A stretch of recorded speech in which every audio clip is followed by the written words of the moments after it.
Hey, Scott Horton here for MPV Engineering. This isn't for all of you, but for high-end contractors specializing in industrial construction and end users who own and operate industrial equipment. MPV offers licensed professional consulting on chemical and mechanical engineering for your projects. Tanks, pressure vessels, piping, heat exchangers, HVAC equipment, chemical reactors for oil companies or manufacturing facilities, as well as project management support and troubleshooting for those implementing designs. MPV will get your industrial project up and running. Head over to mpvengineering.com. All right, you guys, welcome back. I'm Scott. It's my show, Scott Horton Show here. ScottHorton.org for the archives and the podcast feeds and the chat room and all that stuff. All right, today's guest is David Vine. He is the author of Base Nation, How U.S. Military Bases Abroad Harm America and the World. Before that, he wrote Island of Shame, about America and Britain's war against the poor civilian population of Diego Garcia. Welcome back to the show. How are you doing, David? Thanks so much, Scott. It's great to be with you. Good to have you on here. And I was explaining to the people earlier that, I guess, basically the way I see it, after Chalmers Johnson died, you and Nick Turse both kind of took up the chore of keeping track of America's empire of military bases around the world. I mean, you know, the Pentagon puts the reports out themselves. I don't know of any other journalists who make it their business to make sure that we have current, figures on all this stuff and a good understanding of what it all means. And so, it's very important work and I really appreciate it. And, I was also telling the audience before that in the book about the Chagosians, about Diego Garcia, that there's at least one full chapter on the empire bases as well. That's just as good as anything Johnson ever wrote on it as far as, describing the totality of it and everything. So, wonderful stuff there. Really appreciate it. That is too kind of you, and I don't know about it being better than Chalmers Johnson's work, but I didn't say better. I don't know about even putting it in the same ballpark as Chalmers Johnson's work. But, I'm not saying, it is, that chapter is Nemesis, but I'm saying as far as the description of what it is that we're dealing with here, yeah, you know what it is, dude. You're doing it. Thank you. Okay, so here we go. Doubling down on a failed strategy, the Pentagon's dangerous new base plan. And this is, I think, maybe goes to show a slight rift between the president and the military. Maybe not, but at least he likes to talk a lot about, how much he's learned from Robert Pape without ever naming him and saying, I want to kill everybody with air power from now on, but, and obviously special forces, but we don't want land armies and big bases because that's what got us in trouble. We got all these aircraft carriers. Why do we need military bases to, cause us blowback? And yet his government right now is embarking on an entirely brand new project as though they never started before, to now expand a ring of bases around the Middle East so that they can wage war against the Islamic State that is only the spawn of their last 4 interventions there? Yeah, one of the main points of the Time Dispatch article is that there's very little that's new about this strategy. I don't really know what President Obama's own thoughts or feelings or ideas about bases are, but I think again this seems to be an example of where the Pentagon basically creates foreign policy for the government as a whole, and the State Department and often the White House itself have little say de facto in setting foreign policy. And this is actually a foreign policy that goes back to at very least to President Carter and his enunciation of the Carter Doctrine, that the United States would intervene militarily or do anything necessary to ensure the flow of oil in the Middle East, and that began a huge buildup of bases in and around the Middle East that has basically continued to this day, and now the Pentagon seems to want to entrench that network of bases, and a network that's grown more robust since the beginning of the wars in 2001, and I and others see this as a really again, a dangerous development that where we should be closing bases in the region that's often have been counterproductive rather than entrenching them further. Well, I mean, it just goes to show real failure of leadership on the president's part, where he has got to get his speechwriters in touch with the guys at the Pentagon, because there's this massive disconnect between what he say and what he do.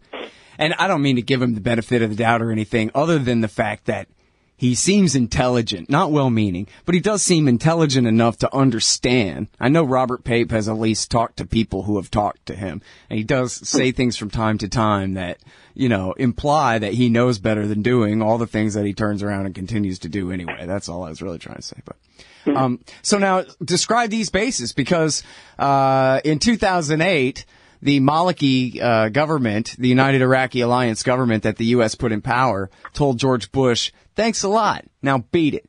And he didn't get his 56 bases. I guess maybe he's got a few now. How many of these bases are in Iraq, the new generation?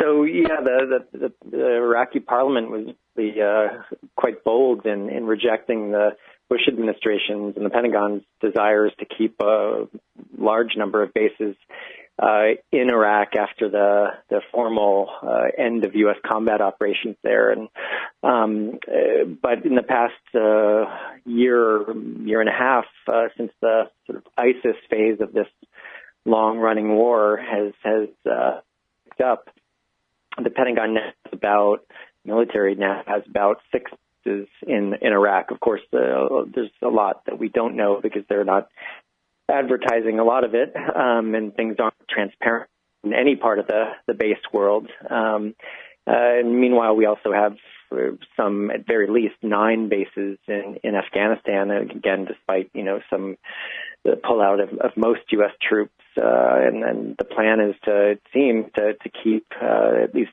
some of these bases very much in place. And my guess that the desire on the part of the military is to, at very least, maintain access to as many bases as it can, while they are now talking about creating several hubs in the region, with at least one base at least pointed to in Afghanistan and Iraq, as well as other bases in Djibouti and smaller, what they're calling spokes in this supposedly new system in places like Cameroon and other parts of Africa. By the way, so the camp in Djibouti, Camp Lemonier, or however you say it there. Now, I've read, and I forget now, I'm sorry if it's in your article or not. It's been a week or so since I read this, but it's been talked about how the Chinese are putting a base there in Djibouti, and it's such a tiny little country. I wonder, it's the same kind of thing they had in Tajikistan there for a while, where the Americans and the Russians both had military bases, like just maybe a horizon or two away from each other, something like that.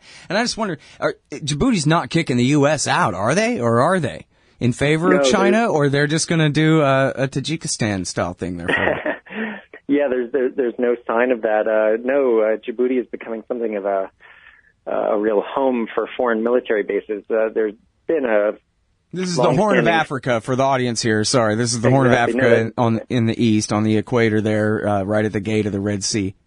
Exactly, and that's the key, that it's at a strategic sort of it's known as a chokehold in sea lanes, where there's just a very small sea lane through which billions of dollars of oil and other commerce flows through.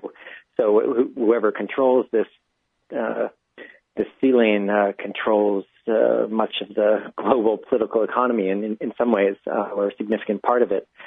So there's been a French base, the French colony Djibouti was. There's been a French base for decades, as far as I know. And the U.S. military began occupying Camp Lemonnier shortly after the attacks of 9/11, very early in 2002. But since then, we've actually seen Japan creating its first foreign military base since World War II in Djibouti. And there is French presence remains, and then now China appears to have signed an agreement to establish some sort of military presence in Djibouti. So we form this very small country. Oh, David, you're cutting out on us a little there, and we're going to break anyway. So we'll pick it up on the other side of this break with David Vine writing at TomDispatch.com, Enduring Bases, Enduring War in the Middle East. It's also on antiwar.com as well, under Tom Englehart's name. Hey, Scott Horton here to tell you about this great new book by Michael Swanson, The War State. In The War State, Swanson examines how Presidents Truman, Eisenhower, and Kennedy both expanded and fought to limit the rise of the new national security state after World War II. If this nation is ever to live up to its creed of liberty and prosperity for everyone, we are going to have to abolish the empire. Know your enemy. Get The War State by Michael Swanson. It's available at your local bookstore or at Amazon.com in Kindle or in paperback. Just click the book in the right margin at scotthorton.org or thewarstate.com. Hey, I'll check out the audiobook of Lou Rockwell's Fascism versus Capitalism, narrated by me, Scott Horton, at audible.com. It's a great collection of his essays and speeches on the important tradition of liberty. From medieval history to the Ron Paul Revolution, Rockwell blasts our statist enemies, profiles our greatest libertarian heroes, and prescribes the path forward in the battle against Leviathan. Fascism versus Capitalism by Lou Rockwell for audiobook. Find it at Audible, Amazon, iTunes, or just click in the right margin of my website at scotthorton.org. All right, you guys, welcome back. I'm Scott Horton. It's my show, Scott Horton Show. I'm talking with David Vine. He's the author of the new book, Base Nation, How U.S. Military Bases Abroad Harm America and the World. I need to get a copy of that thing. So we're talking, I guess, mostly here about the Middle East and the Africa pivot, as Nick Terse has covered so well. But I was wondering if we could focus here on West Africa and the consequences of the spread of the Libya war down into Mali, and then the hookup there of, I guess, AQIM and whatever other groups with Boko Haram, and the worsening of their movement there. And, you know, even on antiwar.com, where, hey, we do our best, but it was just a headline for a day or maybe two that, hey, Obama invades Cameroon. I mean, he was invited, supposedly, quote unquote, invited by the government there. It wasn't not an invasion, but Obama sends troops to Cameroon. We already got drone bases, I think, in Niger and in Chad. What more can you tell us about the U.S. Army, Special Forces, CIA spies, whatever else is going on in West Africa there? Yeah, there's a growing U.S. military presence, and certainly other government entities, including the CIA, have a presence. But the military in particular has been building up its presence in Africa since, again, around 2002. Nick Terse, indeed, has done the best work to document this. And according to his reporting, the U.S. has more than 60 bases or access points around the continent. For years, they've been insisting, no, we only have one base in Djibouti, as we were discussing. But recently, they've started acknowledging the presence of mostly small U.S. bases, but these are, drone bases or special operations bases. Sometimes it's just military contractors, U.S. military contractors who are running the bases. But it's a growing U.S. military presence of variety of taking a variety of forms, from in countries you mentioned, Cameroon being one of the most recent, but also Niger, Burkina Faso, where of course there was some horrific violence recently, Kenya, Ethiopia, really east, north, south, and it's again troubling because the track record of the Africa Command has been very poor. And the U.S. military's own reports have suggested as much. The Pentagon Inspector General has found that their humanitarian operations, so much of the increasing presence has been justified on the basis of humanitarianism, that they're just there to help people and run, dental clinics and paint schools. But the Pentagon's own Inspector General has said that the humanitarian activities have been really disastrous or really have been ineffective and ill-coordinated.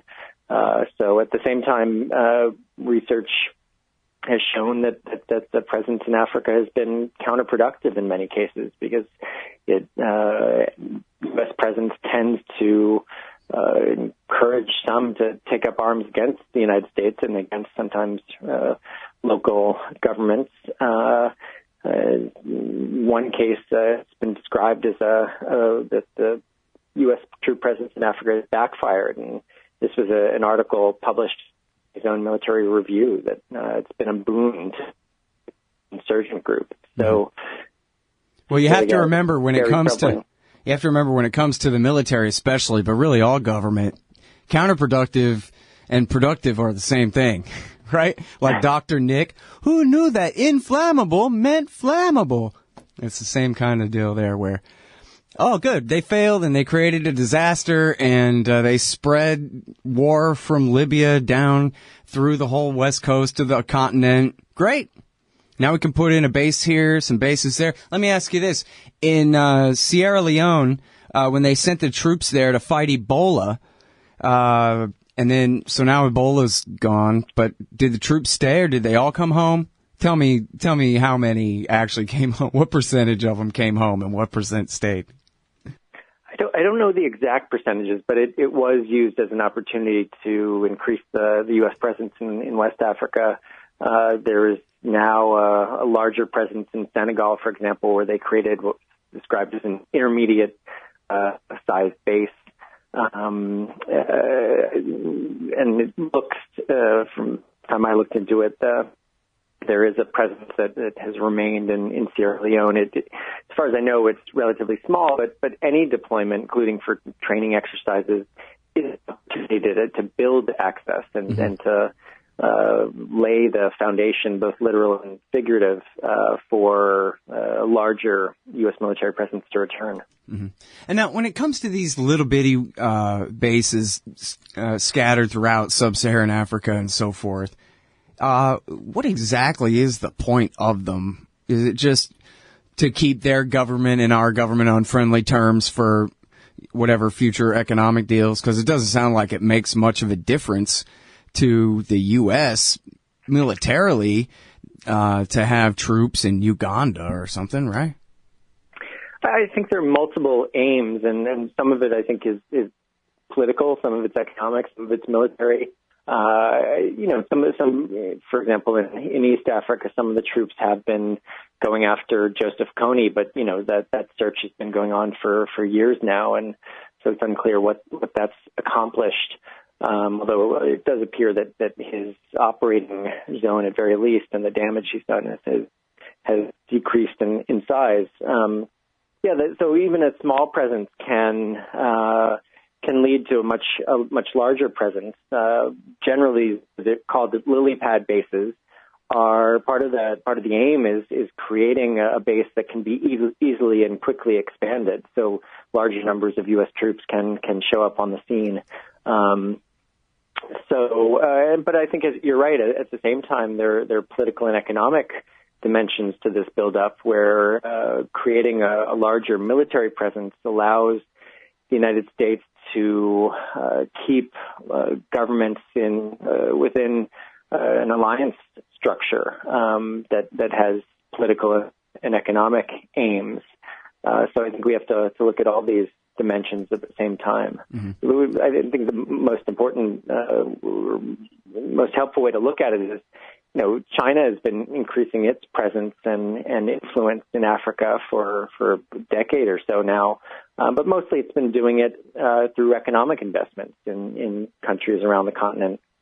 The U.S. has been pursuing a similar strategy, but has been doing so with military investments and building military ties with national militaries. And really, the China signing the agreement with Djibouti is the first sign that we have that significant Chinese military presence might be appearing on the continent of Africa.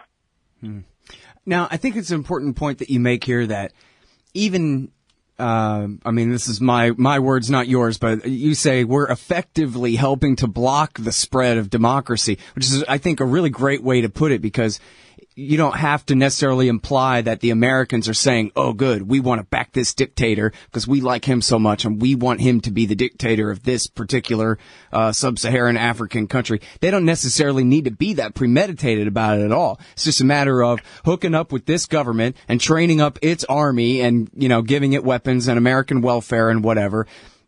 In effect, is crowding out domestic politics and the ability of the people in whatever small developing country to control their own processes of who's in charge over there. And so even if it's not deliberate, we are, quote, effectively helping to block the spread of self-government in these countries. I think that's right, and here we can look from Africa or move from Africa into the Middle East, where nearly every country is undemocratic to one degree or another, and we have very large bases, much larger than most African countries throughout the Persian Gulf, with the exception of Yemen and Iran. There are bases in every Persian Gulf country, and de facto, these bases are helping to prop up and support these undemocratic regimes. And frequently, undemocratic rulers will trumpet the presence of the U.S. And you can imagine if you were pro-democracy activist in one of these countries, what are you to think if the undemocratic regime is hosting the U.S. military? Clearly, we are on the wrong side and not helping to spread democracy around the world, as so often is claimed when people justify the presence of U.S. bases around the world. Yeah. And by the way, I should say, I wasn't trying to spin for him. I think most of the time it is that premeditated, that, we love this dictator and love foisting him on the people of whatever country, and they'll just have to like it or lump it. But I was just trying to point out that even if, they've never heard of the country they're training the army of in sub-Saharan Africa somewhere, is still going to be the effect no matter what. But yeah, I mean, when you look at, as you're saying, the countries of the Middle East, like Bahrain comes to mind, you mentioned in here, where in 2011, America was in the middle of overthrowing Gaddafi in Libya, but helping the Saudi kingdom prop up the Bahrainian kingdom. And I believe it was David Gregory asked Admiral Mullen on Meet the Press, but hey, I don't get it. Or maybe it was Chuck Todd. Anyway, he says, I don't get it, though, because we're helping the little guy overthrow the dictator in Libya, but we're helping back the kingdom in Bahrain. What's the difference? And Mullen says, well, the king of Bahrain is our ally. And it was just as simple as that. That's where we base our Fifth Fleet. So, in other words, if he has to kill every last Shia who demands the slightest modicum of representation in his government, then we don't give a damn about that. He couldn't have been more cold about it, Hey, they do what we say.